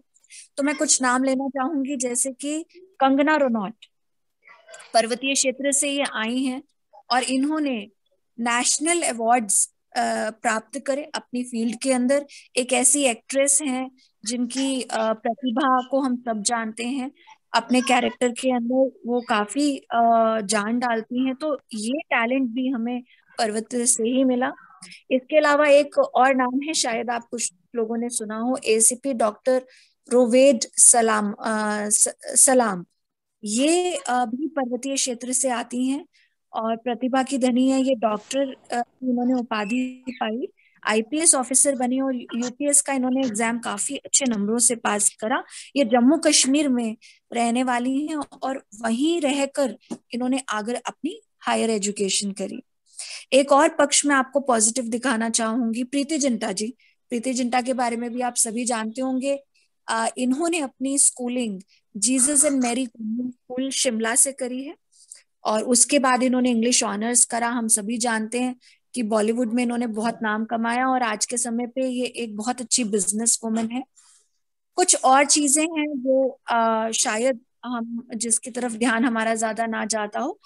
एक कुछ महिलाएं हैं हिमाचल प्रदेश में जो कि घर को चलाते हुए, खेती करते हुए, इसी के साथ साथ बताया जाता है कि 4.12 लाख का बिजनेस है, स्मॉल बिजनेस का, शिमला स्टेट के अंदर, जिसके अंदर 11%, ये जो 4.12 लाख है इसका 11% जो है महिलाएं वहां पे कमाती हैं, घर चलाते हुए, खेती करते हुए। तो ये मैं बात कर रही हूँ स्मॉल बिजनेस की। इसी के साथ एक और सक्सेस स्टोरी है चमोली की। चमोली में कुछ महिलाएं हैं जिसमें से एक का मैं नाम आपके साथ शेयर करूंगी, गीता देवी। ये कहती हैं अपने एक इंटरव्यू के अंदर जो कि इन्होंने ANI को दिया, ये कहती हैं कि बिजनेस करने के लिए आपको पढ़ा लिखा होना बिल्कुल जरूरी नहीं है, मगर आपको डेफिनेटली काम करने का एक इंटरेस्ट होना चाहिए, आपको जज्बा होना चाहिए, आप कुछ बड़ा करना चाहती हैं। इन्होंने बताया कि ये सिर्फ 5वीं पास हैं, इसके बावजूद उन्होंने हैंडीक्राफ्ट बिजनेस वहां पर चलाया। घर के काम के साथ साथ वो तकरीबन 3,000 रुपए डेली के हिसाब से वहां पर अर्न करती हैं। और अगर हम इनकी फैमिली के बारे में बात करें तो इनकी 3 डॉटर्स हैं, 2 बेटे हैं इनके, और हस्बैंड के साथ और अपने माता पिता के साथ ये रहती हैं। तकरीबन आप समझिए कि 7-8 लोगों का घर का काम करते हुए, अपने चमोली क्षेत्र के हैंडीक्राफ्ट को भी बढ़ावा देते हुए, और सिर्फ 5वीं पास होने के बावजूद ये इतना अच्छा कमा रही हैं। इसी के साथ साथ आपका ध्यान आकर्षित करूंगी सोनम वांगचुक की तरफ, जो कि लेह और लद्दाख के अंदर काम कर रहे हैं। इनका वहाँ एक इनोवेटिव स्कूल है और उस इनोवेटिव स्कूल के अंदर कहा जाता है कि एक क्वालिफिकेशन आपको चाहिए। अगर आपको स्कूल में एडमिशन लेना तो आप में एक क्वालिटी होनी चाहिए, और वो क्वालिटी क्या है कि आप फेलियर हो, if you are a failure in school exam तो आपको वहां एडमिशन मिलेगा। तो ये इतना बड़ा काम वो कर रहे हैं। और अगर हम उनके स्कूल में भी देखें तो बहुत सारी लड़कियां और लड़के सभी वहां एजुकेशन ले रहे हैं। तो मुश्किल है, डेफिनेटली मुश्किल है। एक तो लोग जो इन्हीं की लाइफ से 3 इडियट इंस्पायर्ड थी। बिल्कुल इन्हीं की लाइफ से 3 इडियट इंस्पायर हुई। और मैं बहुत भाग्यशाली हूँ कि मेरे पुत्र संयम गिब्रानी को इनके द्वारा अवार्ड भी मिला है, 50,000 का कैश प्राइज मिला था। वो फर्स्ट आया था एक कंपटीशन में, he was the jury member in that. तो उसी दौरान मुझे इनको जानना हुआ। तो ये काफी पुरानी बात है, तब 3 इडियट जस्ट रिलीज हुई थी और उन्होंने वो अपनी स्टोरी हमको आफ्टर इवेंट सुनाई थी जब हम बाहर उन्हें मिले। तो ये कुछ लोग हैं जो बहुत ही डिस्टिंग्विश वर्क कर रहे हैं। बट ये जो काम है पहाड़ों पे रहकर नाम कमाना या पहाड़ों पर रहकर पढ़ाई करना, ये सच में उतना ही मुश्किल काम है जितना पत्थर से मूर्ति, भगवान की मूर्ति बनाना। इनके जज्बे को सल्यूट करते हैं हम कि इतनी मुश्किल सिचुएशन में, देखिए आज हम प्लेन में रहते हैं, हमारी सर्दी के अंदर स्नोफॉल नहीं होती। आप सोचिए कि आप पहाड़ों पे रह रहे हैं तो तकरीबन आप समझिए कि 4 महीने कम से कम आपको बर्फ मिलेगी। उस समय आपका स्कूल बंद होगा, आपको कोई फैसिलिटी नहीं होगी, और उस बीच में कितना इनकंटिन्यूड वर्क होगा, कंटिन्यूशन नहीं बन पाती होगी पढ़ाई की, उसके बाद भी इतने लोग हुए हैं। तो मैं आप सभी की बातों में से एक पॉइंट को फिर यहाँ पर दोबारा दोहराऊंगी कि अगर हम बात करें पर्वतीय क्षेत्र के बारे में, तो मुझे लगता है कि वहां पे टूर एंड ट्रेवलिज्म से जुड़े हुए स्किल्स बच्चे सीखें। वहां का बहुत ही सुंदर कल्चर है, मुझे पूरा विश्वास है। वोकल पे लोकल जो हमारे प्रधानमंत्री नरेंद्र मोदी जी का अभियान है, उसके अंतर्गत लोकल पे वोकल के अंदर पर्वतीय क्षेत्र को अपनी अलग पहचान मिलेगी। उनका वोकल सॉन्ग, म्यूजिक, डांस सभी लाजवाब है, इसको पहचान मिलेगी। तो अगर हम उनकी तरक्की, उनकी प्रोग्रेस और प्लेन की प्रोग्रेस को अलग अलग पैरामीटर्स में देखें तो मुझे लगता है वो ज्यादा अच्छा होगा, जिससे कि उनकी प्रोग्रेस को हम उनके एंगल से देखें। अब जैसे मान लीजिए चाय के बागान, कॉफी के बागान यहाँ पर हैं, उस पैरामीटर में देखें तो शायद वो हमसे ज्यादा सक्सेसफुल हैं, ज्यादा सेल्फ सस्टेन है, आत्मनिर्भर भारत की बात हम कर रहे हैं। लेकिन पहाड़ों पे रहने वाला प्रत्येक व्यक्ति आत्मनिर्भर है, क्योंकि उसको कितनी दूर तक अपना अन्न अनाज ले जाना पड़ता है, अपना सामान ले जाना पड़ता है। एक पॉइंट मैं भूल गई, वो यहाँ फिट नहीं हो रहा, लेकिन मैं जरूर बोलना चाहूंगी कि स्टेशनरी, पर्वतीय क्षेत्र के अंदर अगर आप चाहें कि आपको वैरायटी ऑफ बुक्स मिल जाए, वैरायटी ऑफ स्टेशनरी मिल जाए, जिसके बगैर हम पढ़ ही नहीं सकते, कहते हैं ये टूल्स ऑफ एजुकेशन है, वो भी उन्हें आसानी से उपलब्ध नहीं होता। लिमिटेड बुक्स या लिमिटेड पब्लिकेशन ही वहां तक आपको मिल पाती है, वो भी एक इनकी लिए एक रुकावट है। मगर इन सब रुकावटों को तोड़ते हुए कंगना रोनाल्ड जैसे लोग, प्रीति जिंटा जैसे लोग और हमारे एसीपी जैसे लोग, सोनम वांगचुक जैसे लोग बहुत ही अच्छा कार्य कर रहे हैं, और उनको आपके प्लेटफॉर्म से मैं सलाम करती हूँ कि उनसे हम सीखें और देखें कि कैसे जो है आंधी के अंदर भी एक दिया जलाया जा सकता है। बहुत बहुत धन्यवाद आप सबका, आपने मुझे सुना और इस काबिल समझा कि मैं आप सब लोगों के सामने बोल सकूं। राखी जी, आपने बहुत अच्छी रियल लाइफ एग्जांपल शेयर करे, और एक और रियल लाइफ एग्जांपल मुझे याद आ गया देहरादून का ही, क्योंकि मैं ये ऑल इंडिया रेडियो के गवर्नमेंट प्रोग्राम्स रिसेंटली बना रही थी, वोकल फॉर लोकल के, आत्मनिर्भर भारत। तो उसमें एक सक्सेस स्टोरी मैंने लिखी थी देहरादून की, मशरूम गर्ल ऑफ देहरादून है वो, दिव्या रावत करके, आप लोग गूगल करिएगा। तो बहुत बड़ी सक्सेस स्टोरी है उनकी भी, और मतलब बिना किसी सपोर्ट के उन्होंने इतना बड़ा नेम क्रिएट करा है, और विमेन को इंस्पायर कर रही हैं वो ऑर्गेनिक मशरूम फार्मिंग के थ्रू। हाँ, राइट, मैंने भी इस बारे में सुना। बिल्कुल बिल्कुल, आपने बहुत अच्छा पॉइंट जोड़ा। जी जी, बिल्कुल बिल्कुल। हाँ, मशरूम की उन्होंने करी, तो उन रेस्टोरेंट्स में वो मशरूम जा रहा है जो कि वो इंपोर्ट किया करते थे। एग्जैक्टली, बिल्कुल श्रेया, बहुत अच्छा पॉइंट। कोई पॉइंट बीच में यही मैं बताना चाह रही थी, जो आपने अब बिल्कुल अच्छे से प्रेजेंट कर दिया, कि वहां पे एजुकेशन स्किल बेस्ड जरूरी है, क्योंकि एजुकेशन का मीनिंग ही यही है आपको एम्पावर करना, फाइनेंशियल क्रिएट करना आपके लिए, अल्टीमेटली आपका घर चले। तो वो चीज है कि स्किल बेस्ड एजुकेशन पे टारगेट करना चाहिए हमें, तभी कुछ फायदा हो पाएगा। जी, तो आदरणीय राखी गिबरानी जी, आपने पूरे डाटाज के साथ, आंकड़ों के साथ अपनी बात को रखा। आपका बहुत बहुत शुक्रिया कि आपने प्रीति जिंटा, सोनम जैसी शख्सियत के माध्यम से ये दर्शाया है कि वहाँ के जो पैदाइशी लोग हैं किस प्रकार अपनी पहचान को स्थापित कर सकते हैं। लेकिन एक पीड़ा को भी आपने अप्रत्यक्ष रूप से जाहिर किया है कि जो लोग पर्वतीय क्षेत्रों में पैदा होते हैं और अपने शिक्षा के माध्यम से अपने आप को स्थापित करते हैं और कहीं ना कहीं अपना नाम जब कमा लेते हैं तो वो उस क्षेत्र के प्रति गौरव, जो अपने क्षेत्र का गौरव है, उसको कहीं ना कहीं विस्मृत कर देते हैं, भूल जाते हैं। ऐसी शख्सियत कहीं ना कहीं मुंबई में, दिल्ली जैसे अच्छे अच्छे बड़ी सिटीज में पहुंच जाती है, मैदानी क्षेत्रों में पहुंच जाते हैं। तो वो जो क्षेत्र वहां के लोग थे, वो लोगों का पलायन जो है, ये पर्वतीय क्षेत्रों के लिए सबसे बड़ा हानि का स्थान है। मेरा ये मानना है कि वहां के लोगों को अपना क्षेत्र गौरव जगाना होगा।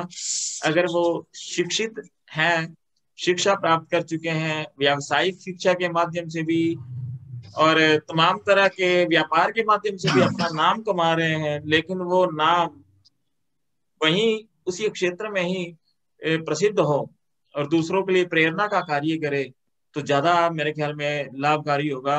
वहां के जो मूवमेंट है लोगों की, वहां से पलायन की जो स्थिति है, इसको रोकने की आवश्यकता है, ताकि जो वहां के बच्चे हैं उन लोगों से, जो वहां की शख्सियत है, उनसे प्रेरित हो सके और वो भी वहीं रहकर अपने नाम की, अपने शोहरत की और अपने जो हुनर की जो है गरिमा है, जो उनकी महिमा है, उससे अपने क्षेत्र को विश्व स्तर पर गौरवान्वित कर सकें। भारत भूषण जी, एक नाम, बहुत बड़ा नाम है, पद्म विभूषण से सम्मानित पद्मा सचदेव जी।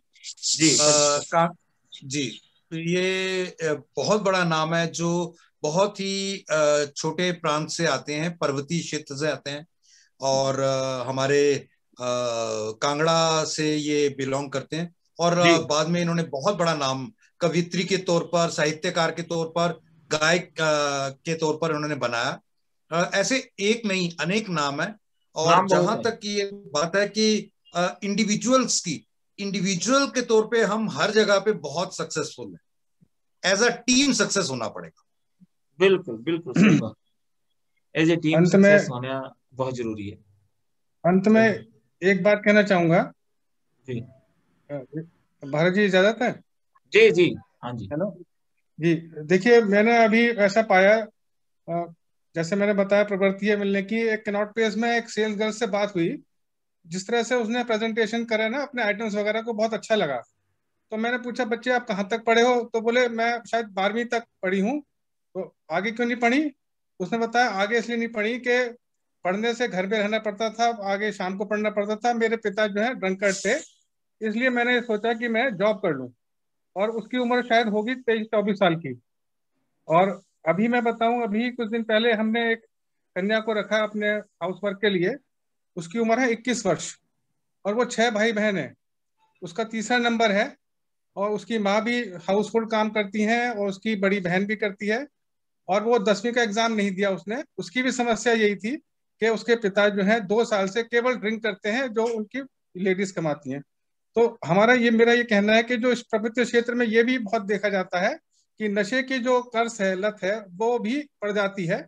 राखी जी ने बहुत सकारात्मकता पेश करी, और सोनम वांगचू और प्रीति जिंटा, ये सब लोग जो हैं, एक दफा कंगना रनौत जी पर्वतीय क्षेत्र से आके दूसरे क्षेत्र में चले गए, लेकिन यही लोग, क्या सोनम वांगचू को हम एक्सेप्शन है, वो तो वहीं पर ही है, उनकी पिक्चर भी बन गई, वो एक दुनिया में उनका नाम है।